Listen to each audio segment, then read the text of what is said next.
Well, it's wonderful to be here. I want to acknowledge KPMG and MoDev for putting on an amazing event in advance of AI4.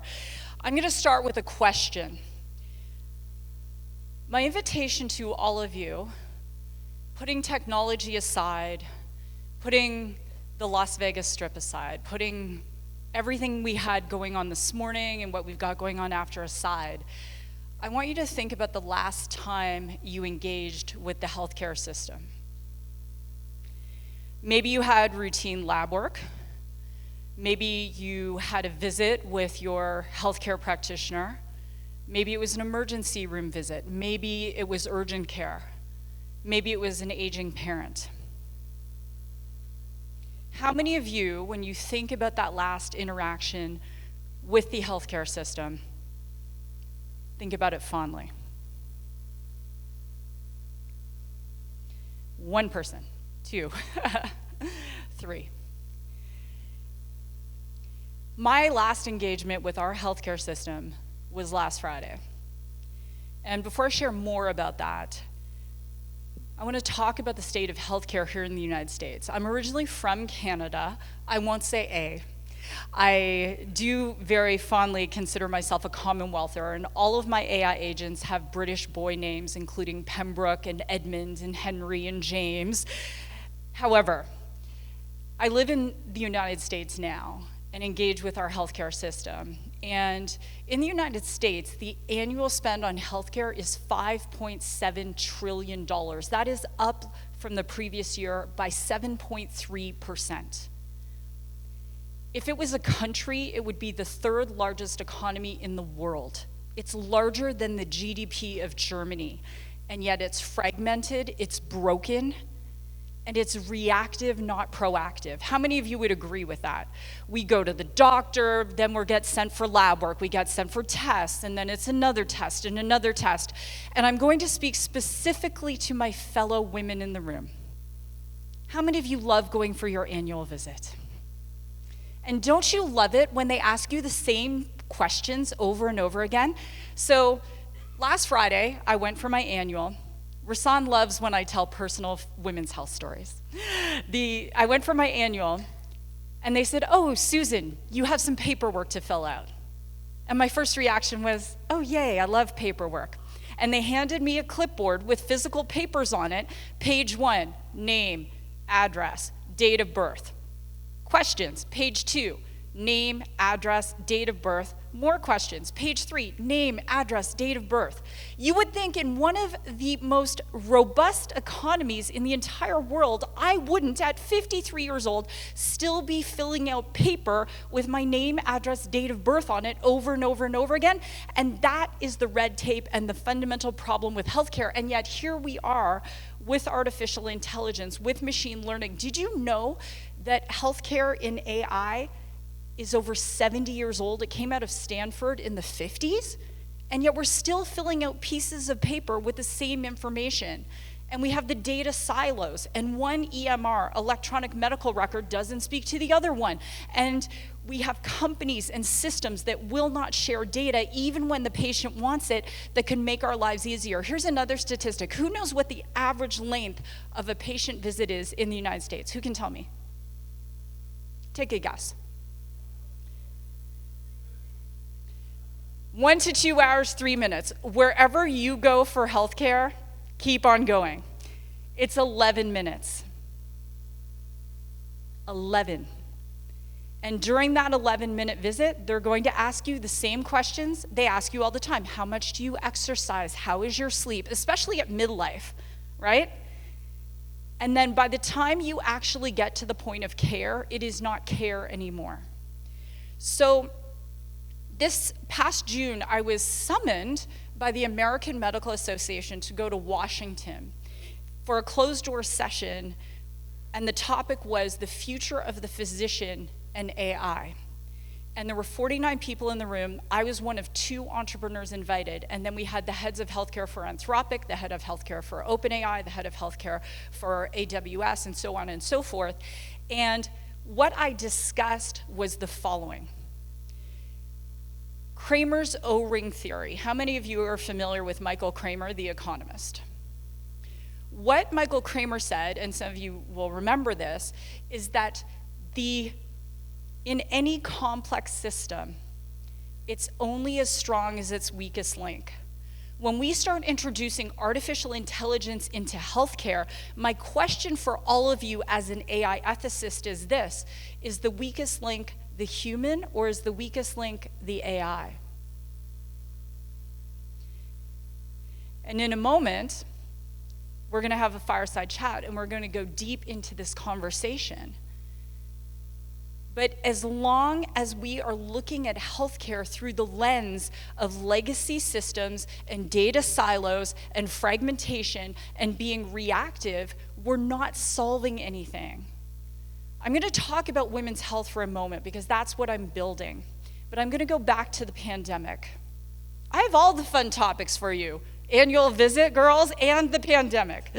But during the pandemic, I was the CEO and co-founder of a computer vision company. And we were asked by one of the most reputable healthcare systems in the United States to come use computer vision at the edge. I come out of edge compute and IoT to pre-screen patients. People were dying. So can you use cameras to do febrile detection? Can you use hand gestures so people can do contactless admission to hospital? Can you do contact tracing that's anonymous? And we said, yes, yes, yes, we can.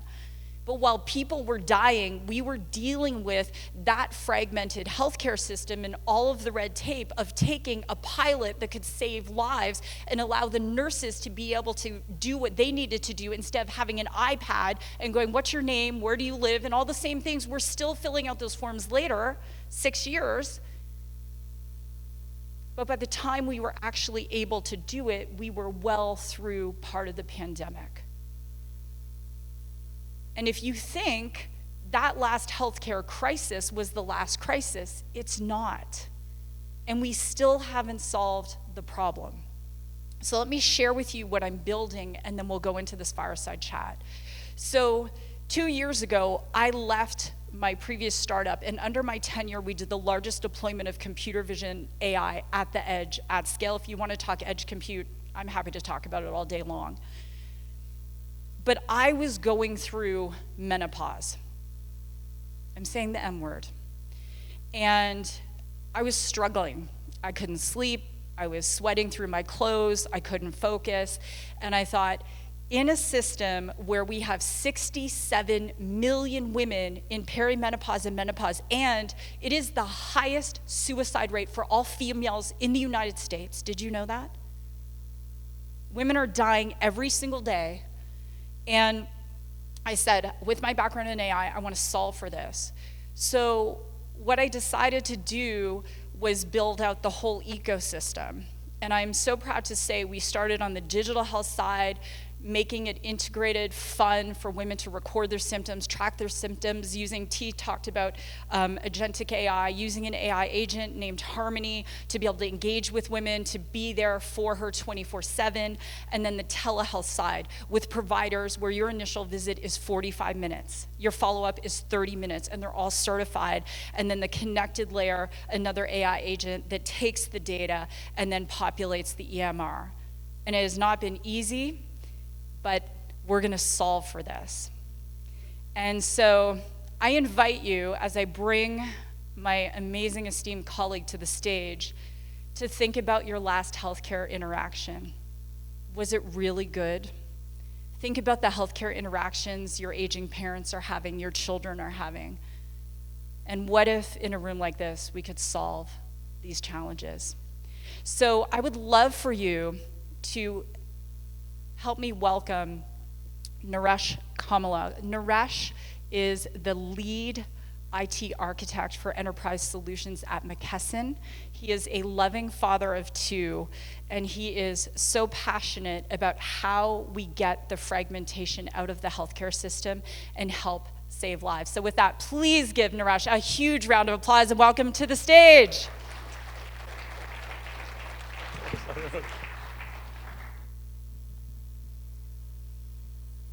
Hey, good morning all. Thank you for inviting me, Susan. Naresh, I'm going to jump right in. So this morning you already delivered a paper based on your research, which we will all be able to, Naresh has a newly published paper, 20 pages long, that he'll give the link on LinkedIn after this. And you've been traveling all around, solving problems, but what do you do for fun when you are not saving the world? Yeah. That's a very hard question, but I spend a lot of time with my family and gardening. It keeps me curious and also learn more about how the things can be changing around the world. And it helps me a lot in being curious. In the era of the AI, the curiosity keeps us the innovation and get things going. I love that you discuss curiosity, because one of the big questions we all get asked as technologists is how we stay on top of AI trends, right? Because there's a lot of AI news, but there's a lot of AI fake news.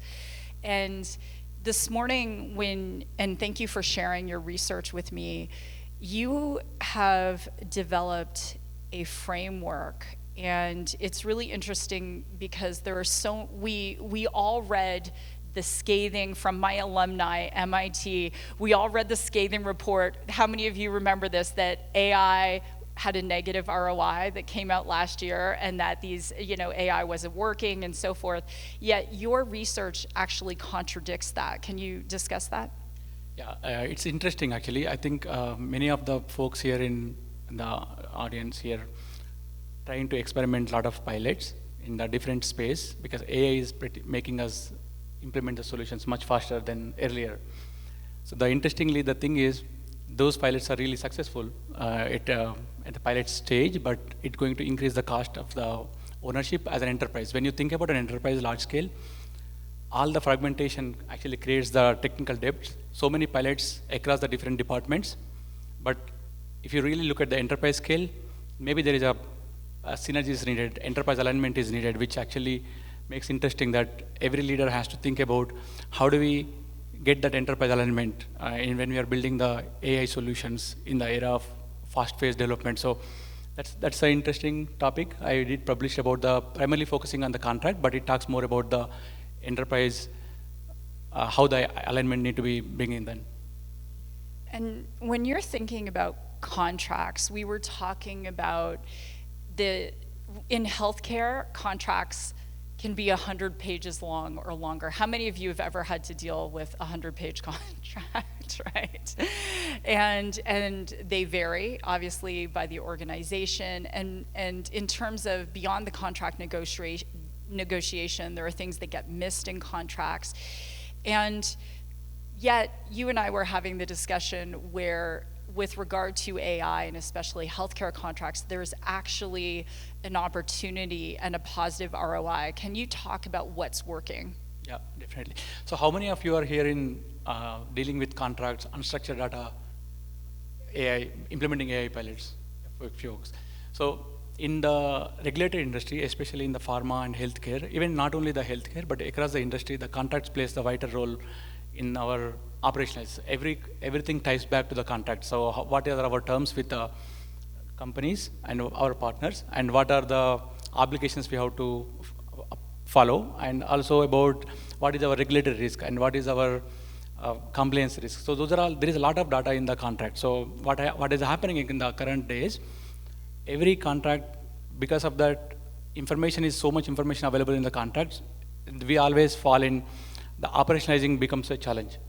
So when we are looking at the contracts, there is around 9% of the contract value being unutilized or not unlocked by the organization. So it's like, if there is a $1 billion company, its operations in the contracts, 9% of contract value leakage is equal to $90 million of revenue leakage. So that's where the work which I was doing is primarily how can we as an organization unlock the value of the contracts? How do we make the operationalization easier? And when it comes to contracts, and I know people are from various industries, I was recently just in Athens. I had been flown there by a Fortune 500 to train their legal and compliance team at their annual retreat on artificial intelligence. And one of the areas that they've implemented successfully is with regard to using AI in contracts and to be able to very quickly pull out the parts that are, the possible gotchas. However, in this case, when we specifically look at healthcare, there are a significant number of pilots who do not make it to production. And in your experience, I want to dial in here. How many of you are implementing pilots in your organization, AI pilots, just by a show of hands? Okay, so we have nearly 2/3 of the room. And I think given who your organization is and with your decades of experience, tell us what makes a successful pilot? Yeah, so it's interesting actually. So the successful pilots, mostly the pilots are successful when you are implementing it. But what makes most successful is about whether this pilot can scale and can we trust this solution which we are going to implement, and how reliable is this one. So those are the three aspects I would consider implementing any productive solutions, because at the time of excitement when you are implementing pilots, everyone is excited implementing solutions, but the moment you wanted to scale, you started to realize the hardness of it. Like maybe it is not, models are not working well. But nowadays I would say models is not the problem, but it's more about whether the scaling is always problems. Getting the enterprise alignment is one thing. The other thing is about how do we get that fragmentation barrier is reduce the fragmentation. So in order for us to have the pilots to be successfully going to the scale at a productive level, I would really want it to think about how closely it integrates with our existing workflows. So businesses cannot change their process just because I have a nice, cool tool. Rather, they really care about what problem it's solving, what impact it is creating.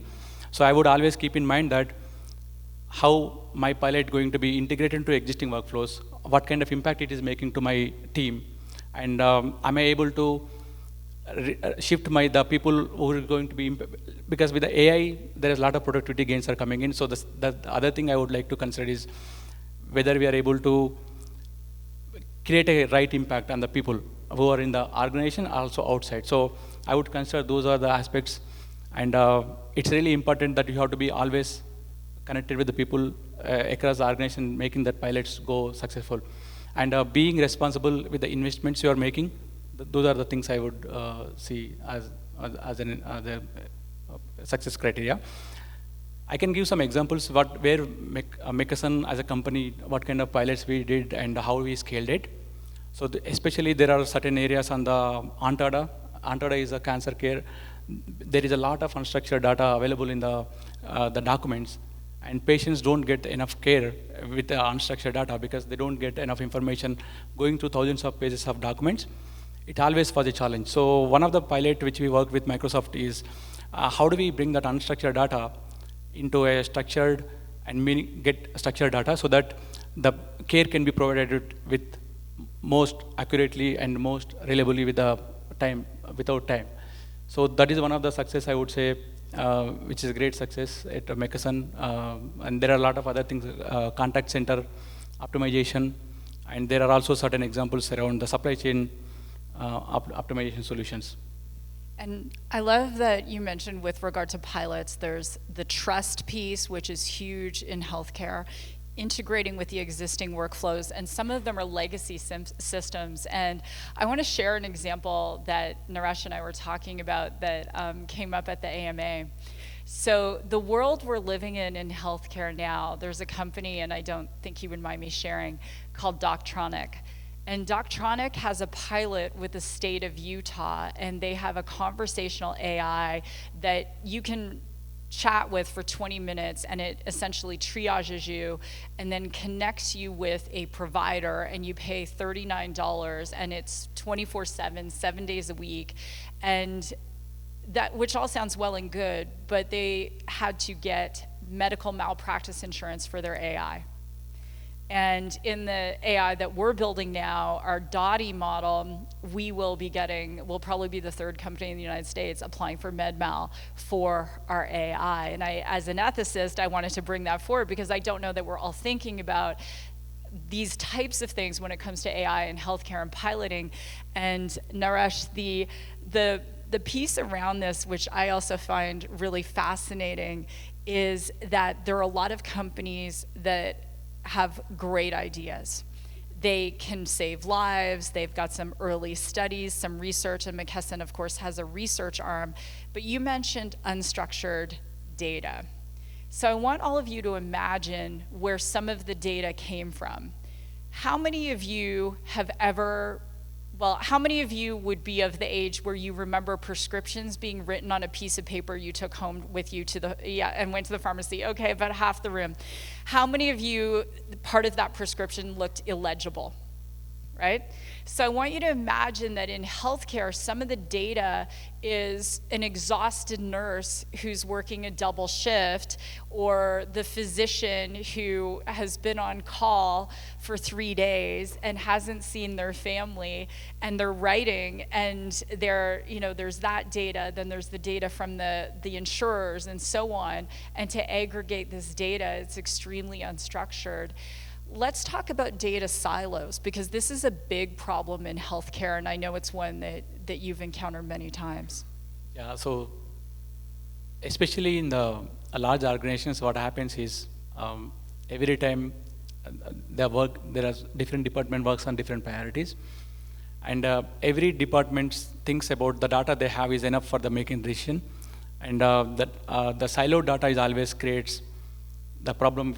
You cannot generate the enterprise insights. When you really have a siloed data, every department might have a focused solution delivery, but bringing the data into the enterprise level makes you can actually deliver the enterprise value. So this is really an interesting take, and with AI, day by day, there's so much data is coming in. I mean, you see I think mostly might follow the market, right? I mean, a lot of companies are becoming billion-dollar companies because there's so much data is growing. Every day data is growing. So we really need to have the governance layer is in place to reduce the fragmentation of the data, and how do we bring the right information in the right way so that as an enterprise we can make a right decisions. So the data silos is one of the biggest problem I see. I think in last year also, everyone is talking about the data governance, and this time it's not only the data, but it's also the fragmented solutions of where I would focus if you really wanted to be embrace the agentic AI. And that is something your organization, one of many things I admire, is taking so seriously, because if we look at how data has been treated, and there has been, and I'll go back to women's health. So in 2002, the Women's Health Initiative study came out, and some of you will remember this, that said HRT is bad. And some estimates illustrate that over 2 million women died because of that data. Those studies were actually run on women in their 60s with pre-existing heart conditions, and as a result, a generation of women was not given estrogen, which protects the brain, prevents hip replacements, again, the suicide rates. And in healthcare, we see a lot of generalized models, I won't name names, that were never trained on specific data.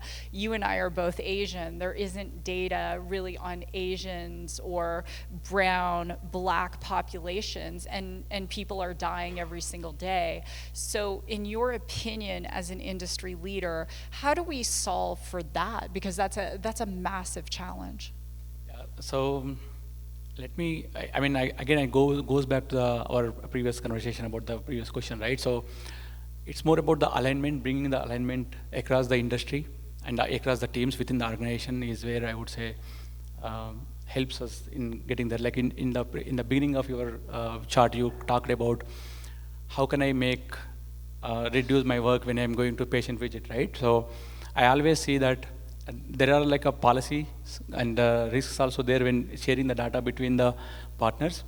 But if you really have to break the barrier and bringing that, we really need a better way of connecting with the different partners across the industry, and maybe talking to different partners. How do we reduce the operational burden on each of as a company as our own? Like for example, if McKesson has spending certain amount of time in administrative burden, right? So similarly, every partner in the industry spending the same time. So we as an organization to come forward to think about how do we bring that collaboration, reduce the operational burden, so that way it will help both the patients as well as the industry. And I know we don't want to depress people. We've talked about data silos, fragmentation. We've talked about what hasn't been working. Publicly, McKesson has many wins. One of the pieces that your organization has accomplished well is about prescription delivery. And I'd love for you to share that, because especially during the pandemic, this one was a big challenge. We had a lot of seniors who were in their homes who relied on being able to go to their local pharmacy and get their prescription, and suddenly they were very isolated. That was a big problem. But McKesson is working with partners to improve delivery systems. Could you talk about that? So, I mean, yeah, there are, as you know, the McKesson as an organization has a very pretty large diversified solutions, and it's not only the prescription, but it's also about the what kind of services, technology solutions can be provided to the different providers, hospitals, and distribution partners. When it comes to the example which you mentioned, it was COVID, during the COVID time. It is really, patient care is really need of the moment, right? So it was a really, we had a program called Operational Hyperdrive. That program really helped us moving faster in working with partners, implementing the solutions. So it was a great success story, definitely. We always care about how can we make sure we provide the right care to the patient at the right time. So that's how we. It helped a lot in that the culture helped a lot in implementing those. I love that, and for many people too. In the United States, I believe it's something like 90% of the population live within 10 minutes of a pharmacy. And some of the use cases we're seeing now are people using their pharmacist almost like a PCP, and AI being able to help people practice beyond top of license. And if you're not familiar, what that means in healthcare is if I was a PCP, a primary care provider, using AI and using structured data and ground truth data, I could practice top of license and beyond, so I could be able to make recommendations in men's health, women's health, and oncology, and so forth. And so McKesson is working really closely with the pharmacies in the United States, the largest chains, to be able to help them to provide better service. My final question for you is, you're a father of a 13-year-old and a 17-year-old, and you have one headed off to college and one heading into high school. What if I could wave a magic wand and you could wish a better future for them with one aspect of healthcare, what would that be? I will definitely, it goes back to your beginning, right? The connected health is where I would really want as an industry has to implement solutions. How can it reduces my burden on when I'm visiting a patient? What reduces my information sharing again and again? Definitely in our country, there is a lot of regulatory and compliance, and there are barriers are there, but with AI, there are always ways to help bring that connected data together, right? Like along with respecting the boundaries, the privacy boundaries, it's regulatory boundaries. I would really love to see if there is an ecosystem of solutions to be built around the patient care, which reduces the operational burden of the companies. At the same time, it improves the patient care, healthcare. Yeah. The wish for the future is connected care. And my invitation to all of you as we close this fireside chat is, what would one thing be that you would like to solve with healthcare? And what would it take to solve it? And I truly, truly believe that healthcare is one area of artificial intelligence where we have a tremendous amount of opportunity and a tremendous amount of responsibility. But there is no shortage of ways where we can improve care. And the next time you go to your PCP or wherever it is and have to fill out your name, your address, and your date of birth on 5 sheets of paper, remember this conversation. So with that, Naresh, thank you so much, and thank you to all of you. Yeah, thank you all. And with that, I will turn it back over to Tiarn. And one thing I will say about Tiarn, we have been friends for many, many years. And in addition to being such an incredible AI thought leader and someone who's executed on AI and worked with some of the biggest companies in the world. I don't know if you know this, but she is former Australian Army, so don't mess with her. T, love you. Oh, Susan, thank you. Good to see you. Okay, everyone, so we're running about 10 minutes early, which means I get to play with you. You're mine for 10 minutes. What I want to do, Susan, I'm going to bring you back up here for 2 seconds. We're going to do a quick audience question for 5 minutes. Does anyone have any questions about AI healthcare that they would love to throw at Susan for a quick minute here? Any hands? Don't be shy. Or if you want to talk about CPU optimization with GPU workloads, we can talk about that too. Questions over here? I'm going to grab a mic. I'm going to run around and keep your hand up so I can see.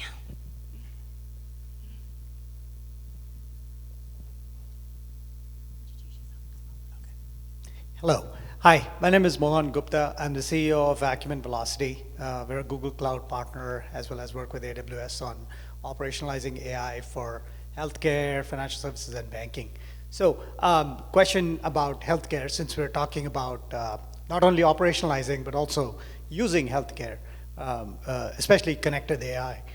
What are you seeing in terms of health determination, baseline management for chronic conditions, as well as health, in terms of the overall AI adoption? Where are you seeing that going? Juan, I love your question, and at that closed door meeting, there was someone from your organization there, so who I'm a huge fan of. We are working very closely between the AMA, the ANA, all of the amazing CSPs to try and solve for this. So the first thing I want to talk about is multimodal data ingestion and remote patient monitoring. So how many of you have a smartwatch on right now? Okay, I'm still weirded out by the glasses. I own them, but I don't wear them.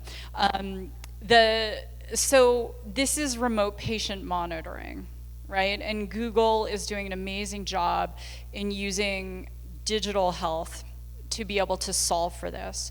So when we think about ourselves, and for myself as a 53-year-old woman who's lost both her parents, I'm going to answer this with a quick story. So how many of you have aging parents who are still with us, right? So my father, Joe, who I often talk about in my keynotes, he was an amazing engineer. He worked on the pacemaker. How many of you saw the first Top Gun, right? My dad took me to that movie and the F-14s. He said, Susan, see those planes? I worked on those engines. I still cry every time I hear the theme song. My husband, Chris, who's here, will tell you. So when my dad passed, he fell in the middle of the night and no one found him, and that's why he died. And that's how my grandmother also passed, Juan, as well. So when we're talking about your question, and especially I'll give props to Google, because to be able to say we can use wearables, whether it's glasses or whether it's a watch or whether it's a ring, alongside even Wi-Fi monitoring, which has been studied extensively with partnership with MIT and Massachusetts General, and to be able to use our phones as these devices that allow people to age in place gracefully or to be monitored 24/7 is significant. That isn't the problem, because there's a multitude of data points. Even for my women's health app, we collect 10,000 data points per user per month. The challenge becomes once we ingest the data and then making sense of that data, and then we always hit a block, because then HIPAA says, well, if it's a certain kind of data, then what can we actually do with that data? And then can we connect it to an electronic medical record? And in healthcare, there are 3 Ps, if you're taking notes. These are the gold standards of healthcare, which are predictive, and then prescriptive, and then preventative. And so Google is trying to solve for this and working in partnerships to be able to do that and build out the ecosystem. But here are the things that we would all have to rally around. Number one, we have some unsavory actors who are selling healthcare data without permission. And there's a period tracking app that was selling women's health data without their permission, and they've been sued multiple times. That's a problem. You should be able to say, yes, I want to use my data for research, or yes, I want to use my data to improve quality of care. So one, we have to create better guardrails around that, the choice of data sharing. And then the second thing is that the models cannot be generalized, and that is another big problem. Women are not small men. In the United States, more women die of heart disease than the top 5 cancers combined, yet 70% of the data that's used for recommendations for women's cardiology comes from men. And that's a problem. So what Google is doing, and I'll use the A word, what Apple is doing, Apple just announced a big menopause initiative, is they're trying to say, hey, we're going to annotate this data so we can improve the outcomes. So when I'm doing my own EKG on my watch, that it's going to be more accurate. I was in a movie earlier this year that came out, and I was talking about IoT and data. Most wearables have not been standardized on brown skin, and they have not been standardized on women. They've been standardized on white men, and hey, I love white men, I'm married to one. But I'm not one, and that means the data isn't relevant to me. And so it's a very long answer, Juan, to an amazing question, and I celebrate what Google is attempting to do, which is to ingest the data, work with the partners, break down the silos, and create something meaningful. Because here's the thing, we're in a shortage of healthcare workers by about 300,000. It's a deficit. 10,000 people turn 65 in this country every single day. Many people are retiring into poverty, and if you've ever been in a low-income assisted living facility, it's not where you would ever want to end up, or your parents. So we all could work together using IoT, whether it's vision, wearables, or whatever RFID, sensors, to be able to do remote monitoring, to age in place in grace, but we're not gonna solve it as long as we're not using the data correctly in this model. That was a very long answer. That was an amazing answer. Yes. Thank you so much. Thank you, Susan. Okay, everyone, so we're breaking for lunch. We have roughly about an hour before the afternoon sessions kick off. You'll find over here there is food for everyone, so please grab a plate, mingle, make sure you introduce yourself to now other tables. So wander around, say hello, find out what your neighbor or the table next to you is building, and introduce yourself. Thank you so much, and thank you, Susan, and thank you, Modeb and KPMG for having us today.